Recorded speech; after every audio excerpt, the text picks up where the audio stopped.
छोटी सी गांव कन्हाईपुर में एक मिट्टी की झोपड़ी थी जहां रहते थे बालक अर्जुन, उसकी माँ और छोटी बहन। पिता कई साल पहले एक सड़क हादसे में चल बसे थे। माँ दूसरों के घरों में काम करके 2 वक्त की रोटी जुटाती थी। अर्जुन की उम्र थी सिर्फ 10 साल, लेकिन आंखों में था एक सपना, कानून पढ़कर एक दिन बड़ा वकील बनना। गांव में अक्सर झगड़े होते और गरीबों की आवाज कोई नहीं सुनता था।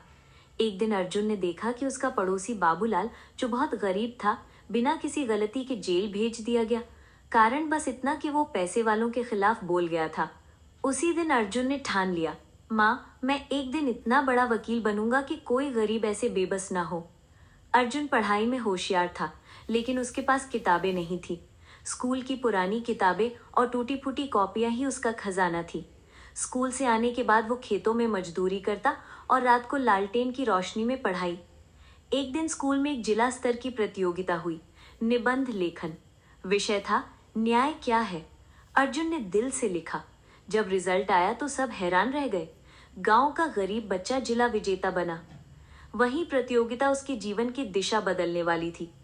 जिला अधिकारी, जो उस प्रतियोगिता के मुख्य अतिथि थे, अर्जुन की सोच और भाषा से बहुत प्रभावित हुए। उन्होंने अर्जुन को बुलाया और पूछा, बेटा, आगे क्या बनना चाहते हो? अर्जुन ने आंखों में चमक लिए जवाब दिया, सर, मैं बड़ा वकील बनना चाहता हूँ जो गरीबों के लिए लड़ सके। अधिकारी मुस्कुराए और बोले, अगर तुम वादा करो कि कभी भ्रष्टाचार नहीं करोगे और सच्चाई के साथ चलोगे तो मैं तुम्हारी पढ़ाई का जिम्मा लेता हूँ। उस दिन अर्जुन की किस्मत बदल गई। अर्जुन को छात्रवृत्ति मिली और वो जिला मुख्यालय के एक अच्छे स्कूल में दाखिल हो गया। नए माहौल में उसे बहुत दिक्कत हुई, भाषा की, कपड़ों की, रहन सहन की। बाकी लड़के उसका मजाक उड़ाते, लेकिन अर्जुन ने सब कुछ सहा और दिन रात मेहनत करता रहा। वो रोज कोर्ट के बाहर बैठकर वकीलों की बहस सुनता, जज की बातों को नोट करता और कानून की किताबें पढ़ता।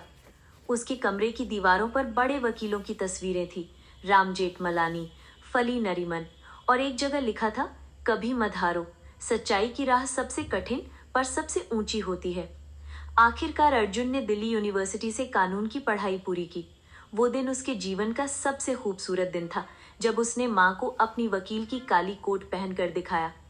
माँ की आंखों में आंसू थे, पर होठों पर गर्व की मुस्कान।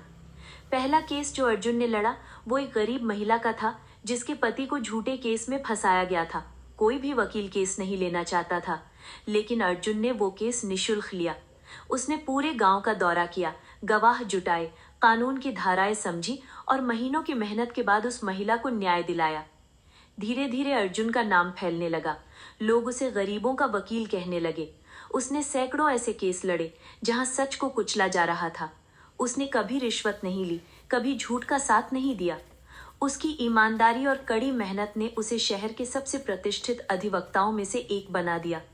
वो अब टीवी चैनलों पर बुलाया जाने लगा, सेमिनारों में भाषण देता और देश भर के युवा उसे आदर्श मानने लगे। एक बार सुप्रीम कोर्ट के एक जज ने कहा कि अगर न्याय की मूर्ति आंखें खोल लेती तो अर्जुन जैसा वकील ही देखना चाहती।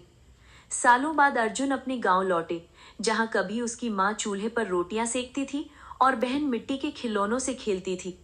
गांव वालों ने उसका भव्य स्वागत किया। उसी पंचायत भवन में जहां कभी बाबूलाल की फरियाद नहीं सुनी गई थी, अब अर्जुन ने एक निशुल्क कानूनी सहायता केंद्र खोला।